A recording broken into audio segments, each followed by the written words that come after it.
सौराष्ट्रात प्रभास पाटण येथे वसलेले सोरटी सोमनाथ मंदिर हे 12 ज्योतिर्लिंगांपैकी एक आहे। सौराष्ट्र या नावावरून त्यास सोरटी सोमनाथ हे नाव मिळाले। या मंदिराची स्थापना इसवी सन पूर्व 649 ला केली गेली अशी माहिती मिळते। देशातील प्राचीन तीर्थस्थळांत सोमनाथ मंदिराचा समावेश होतो। त्याचा उल्लेख स्कंद पुराण, श्रीमद भागवत गीता व शिवपुराणात आढळतो। वेद ऋग्वेदातही सोमेश्वर महादेवाचा महिमा वर्णिला आहे। सोमवती अमावास्या व ग्रहण यावेळी येथे मोठी यात्रा भरते। हे मंदिर ऐतिहासिक दृष्ट्याही महत्त्वाचे आहे।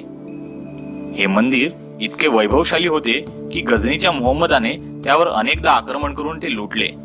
या मंदिराचा विध्वंसही त्याने केला होता। नंतर मधल्या काळात इंदूरच्या महाराणी अहिल्याबाई होळकर यांनीही त्याच्या जीर्णोद्धाराला मदत केली होती। सध्या अस्तित्वात असलेले मंदिर हे भारताचे माजी पंतप्रधान